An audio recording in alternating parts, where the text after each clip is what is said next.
You know, they got like religious point. They're pretty hip. They're kind of like leftist kind of film kids. You know, sometimes I think that they sent one to us as a sample, or you know, because they want. And they cut to the future, and he was in cryogenics. What is that? They freeze you. Yeah. They freeze the dad. He gets unfroze. He grows up. He's looking for his 2-year-old kid, and the kid is like a 25-year-old cop. You know, so they're like the same age, and they, you know, because it's in the future. It's fucking weird. That's what it is, man. You know. What are you doing over here, man? Get away from here. No. Okay, Tim. So tell us a little bit. We're going to forget the other stuff the other night and just tell us a little bit about Trancers III. What's the difference with this one and the other two that you've already worked on? Cameraman is walking behind here now. Hello, how are you? A strange man, a lonely man. No. Does he speak English?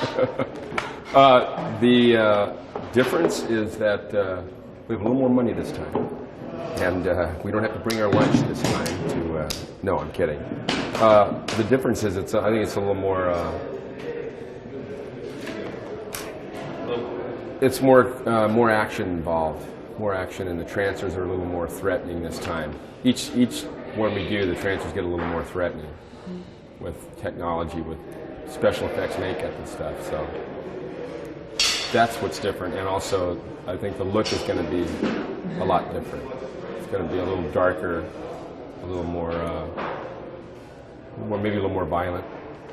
We're trying to hold that same tone of tongue-in-cheek. So that's basically the day-to-day difference. What about Jack Deth? What's the difference with him? He doesn't have to bleach his hair anymore. He's got a buzz cut. So that's the difference. That I don't have to do head dips and you know, brown dye. So. But he's a little more. Well, the stories. He's got some marital problems, and then he has some problems that he gets beamed up the line. I don't want to give it away. This comes after the film, remember. So everyone's already seen the film, so they know what happens. Okay. For those of you, what did you ask me? Who are you people? How did you get in my living room anyway? God damn it. What? What do you want? I want to know, what's the deal with you and Lena? I haven't seen a chick in a year. So, you know, I don't know what's happening with Lena. Lena and I are having some problems. So, we just, for the sake of the story. Yeah. But there's a new woman that came into his life, Melanie Smith.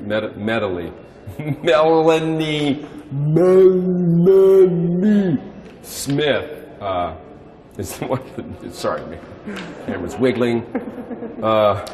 It's could have been a new love of Jack Deth, but he shot her in the hallway. Oh, why'd he shoot her? Well, because she tranced up on him, and he can't hang with the Trancers. If he crossbreeds with the Trancers, then it's against his whole deal. So is there some point, perhaps, saying a Trancers 4 that he and Melanie might be reunited if... Well... what do you think? There could be a reunion between Jack Deth and his possibly newfound stash.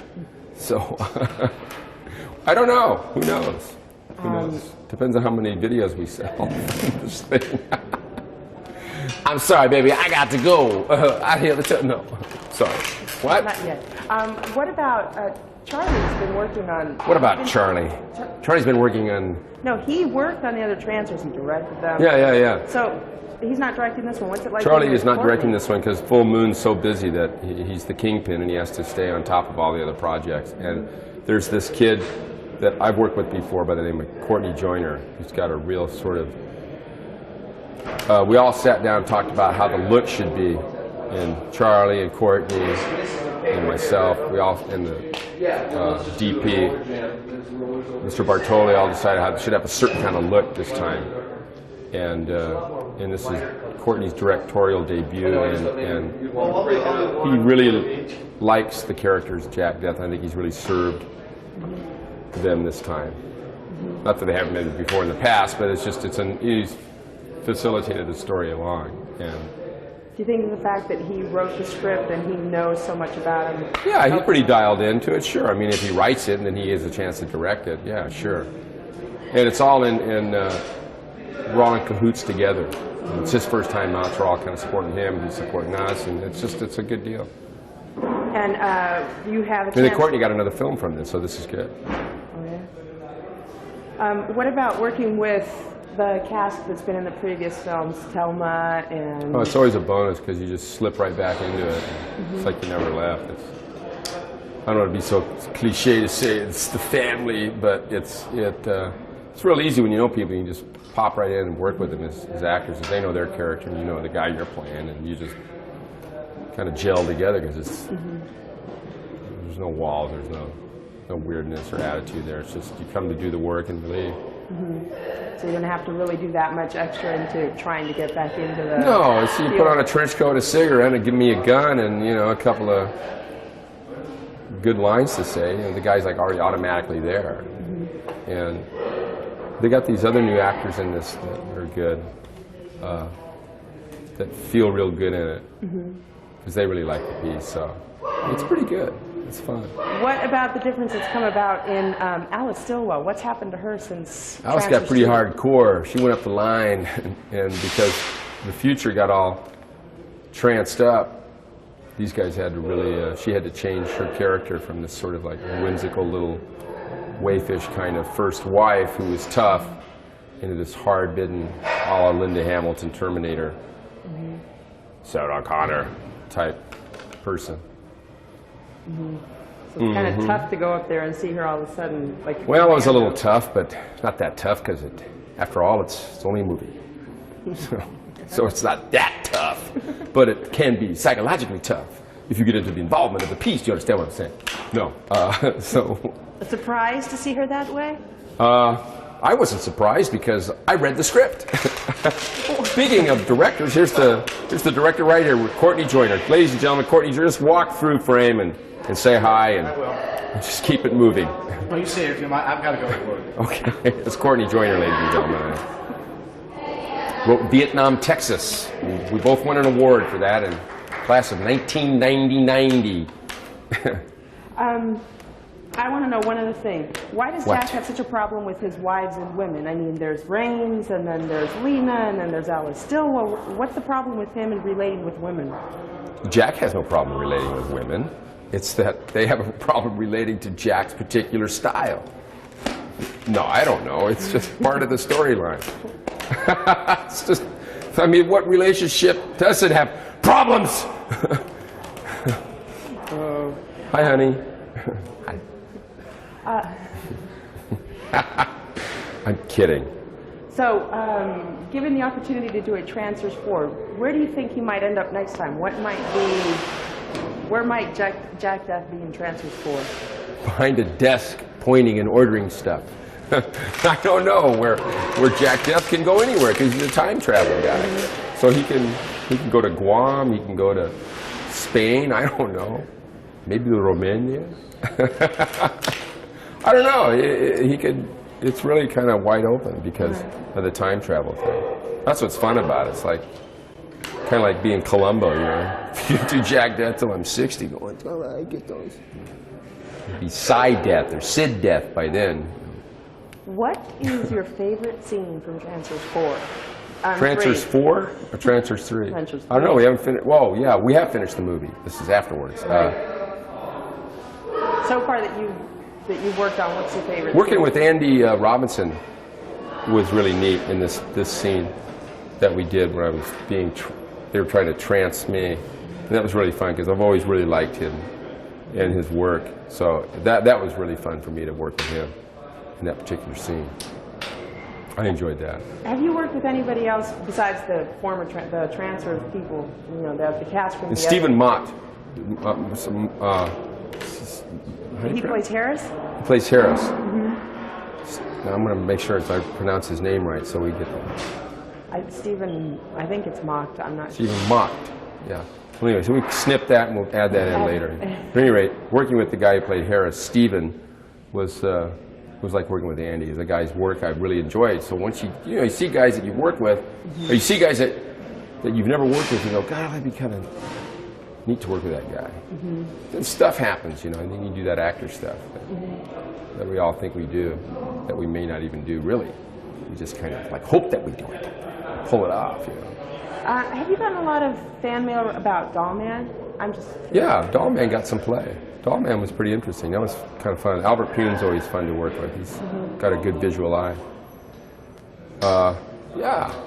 Yeah, people like it. I was just curious because we got a lot of letters from people saying that it was great to see Tim Thomerson doing a different role. And well, it's not much different. All I do is put a black trench coat on, take a Bogart London fog off, and get a buzz cut, and all of a sudden I'm this other guy. You know, it's just like the same guy. It's like Jack Deth on acid. You know, if you really want to know the truth, I change coats. It's not that big of a stretch. I got 2 looks. I got this guy and this guy. So, you know, I mean. So which one's which? So the Dollman had a blonde buzz, and you know. There's a lot of Italians. But it was fun, though, doing it. There's a lot of Italians working on the crew. Yeah. This happened on other Full Moon films. You starting to understand Italian at all, or? Well, I'd worked in Rome a couple times. I mean, Really? so I know survival, how to order food and stuff. But you can never understand whether they get the shot or not, because they go, "Did we get it?" And they go. So, you know, you don't know if they're saying, you know, what does that mean? You know, they're bombing us. No, it's fun. Okay. Thank you. Thank you. Thank you. Did I catch?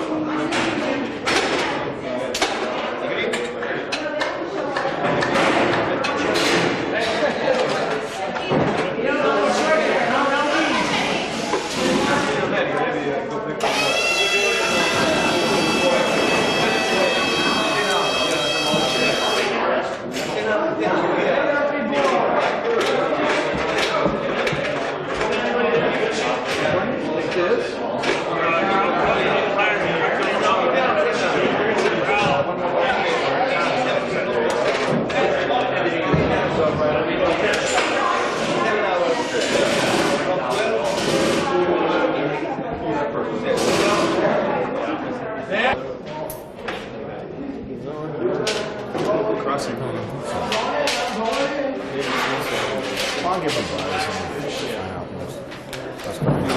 I know Andy said that he was going to miss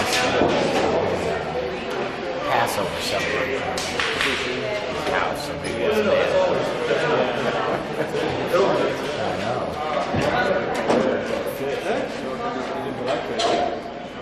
I know. Thank you very much. You know, we like to stick this. I think I have to blow out.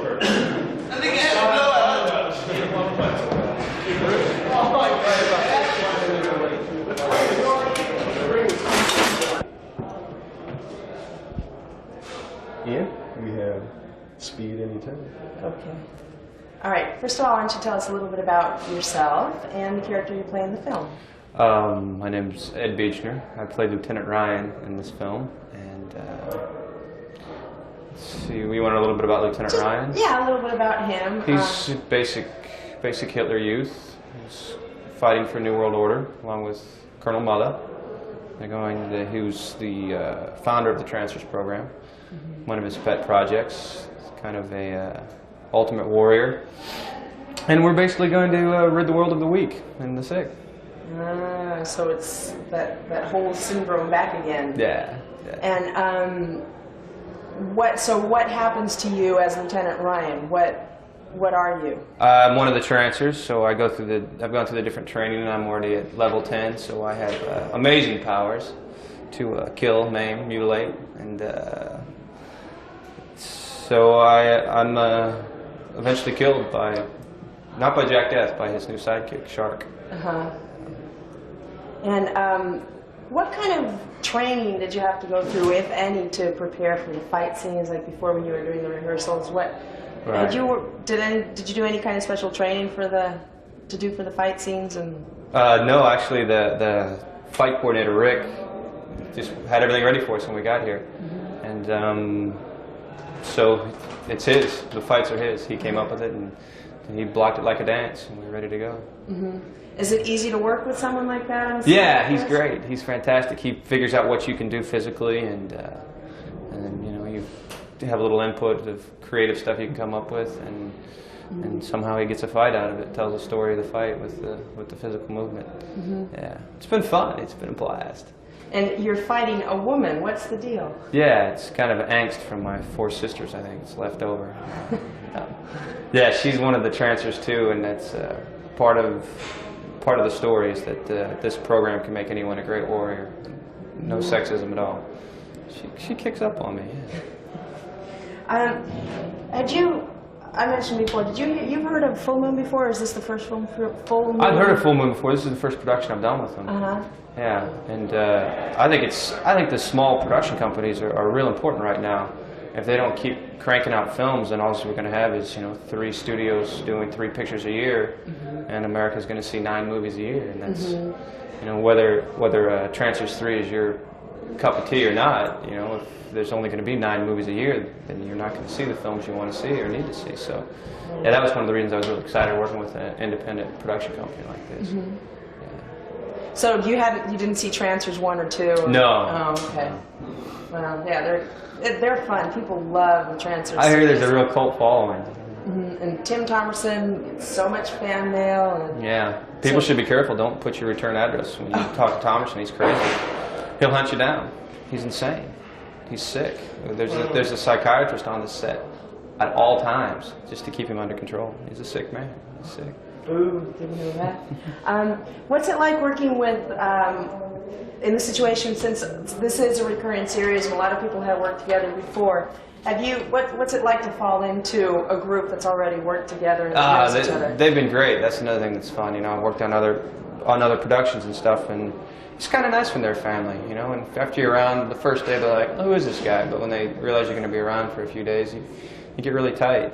You work long hours, and you're the only people you see for the entire shoot, and yeah, that's what makes it fun.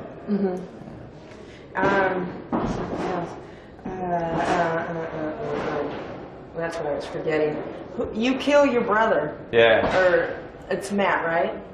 In the scene. Now, in something like that, how do you really get up how do you prepare yourself to do something like that and really pull it off like you really mean it? Oh, it fits the style of the script, and there's some really great actors that are taking things to the limit. So you just kind of dive in with them and take it to the limit. I don't know, it's fun. Yeah. What's one of your favorite scenes out of the film? The fight scenes have been a blast. Yeah, but my favorite scenes have just been watching Andy work and watching Tim work. It's just I'm just starting out working in front of a camera, and I just learned so much technically from him, and also how to. Yeah, it's like going to school for me. It's a great opportunity. Yeah. That's great. And what other films have you been in, or what other credits do you have? Just a lot of TV. I was a theater person, and my background was I was my undergraduate work, and I went to graduate school in Florida at the Burt Reynolds Institute for theater training, and that's how I got my start. I never thought I could really do this until I worked with Burt and gave me the know-how and the confidence to come out here. Making a living. So how long have you been in LA? For about 4 years. Oh, really? Yeah. Are you originally from here, or? I'm from Missouri, actually. Oh. Yeah, all my family lives back in Missouri still. So I finished up college there and went down to Florida to Bert's program for a year, and then came out here. Do you like it here? It's culture shock for me. I come from a little town of about 12,000 people. My father is a career naval officer, so we lived all over, but he retired in the Midwest, and yeah, I don't know. LA's a shock. I like California. It's just, it's a strange place. Yeah, I'm just always curious to hear from people who move here, because I'm a native. I've been here all my life, and so I just wonder, why is everyone coming here all the time? Of course, to work in this industry. Hollywood, everybody's got a dream. Yeah. Has any funny thing happened recently on the set? Has any amusing anecdote? I don't have one, so I'm sure someone else will come up with one. Yeah, like 'cause sometimes you hear some of the funniest stories that no one ever hears about, and I just love those things. Oh,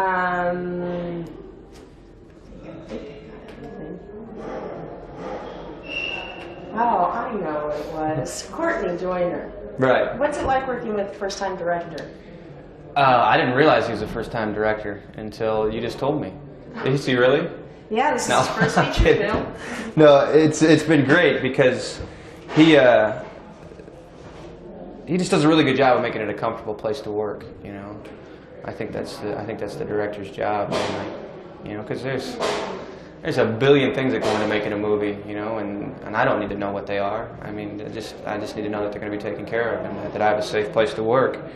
And he does that. He gives us a great place and gives us some freedom to find stuff and play around. And yeah, I mean, you do a lot better work when you have a good time and you're excited about coming into work in the morning.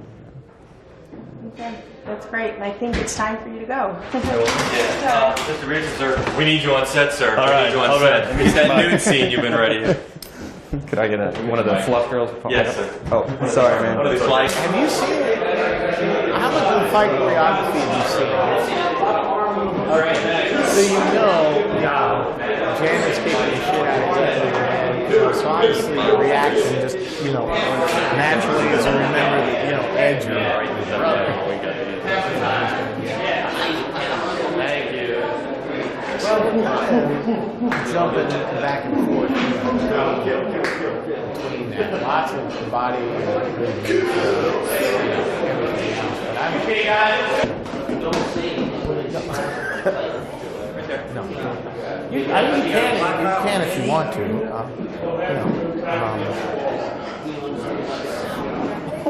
No, it's fine. No, we're going to have people speak. Yeah, no, that's okay. We're going to have people speak. Cheering and stuff. Yeah. But just your attention should always be on the end the whole time.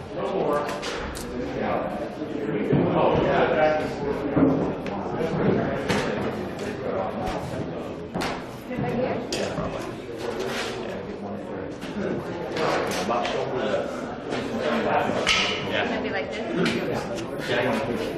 I did that on the bottom. Okay, guys, let's stand by to lock it up for rehearsal. They want this for sure on me. The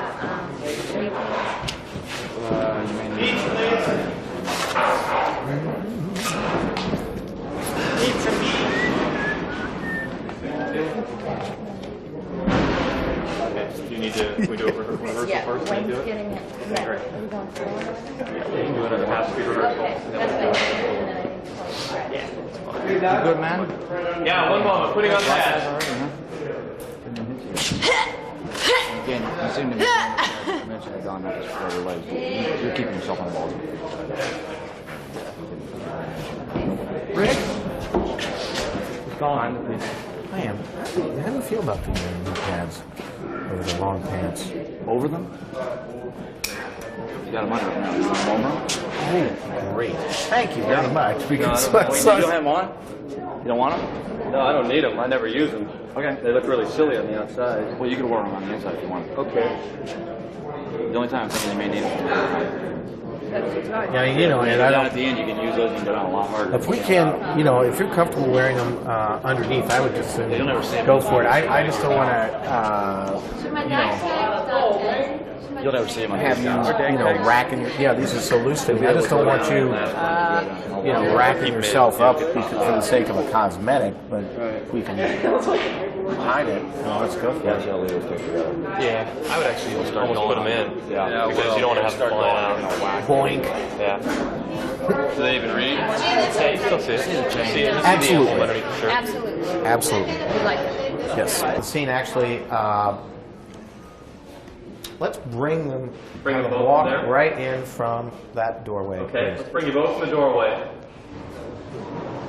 Right to the center. Okay, guys, get it quiet, please. Here we go. Quiet, please. Hold hard.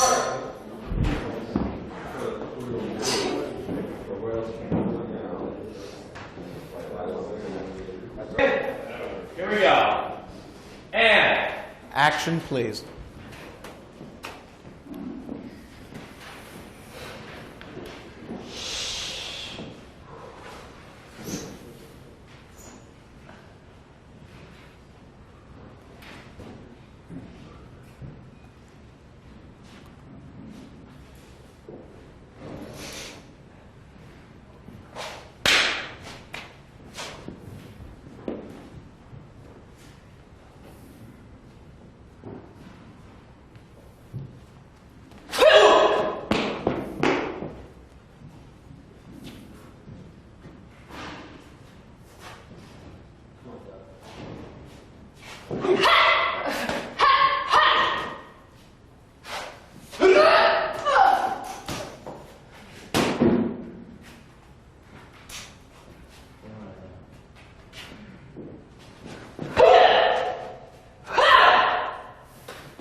And that's the cut. That'll be cut.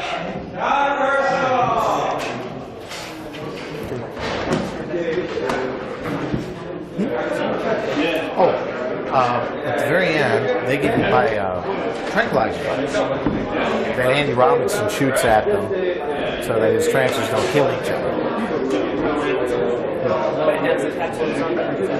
Yeah, that's the symbol, the Trancer symbol that they all have. No, that's the Trancer symbol on one side and then like an eagle on the other. Okay. And the girls all.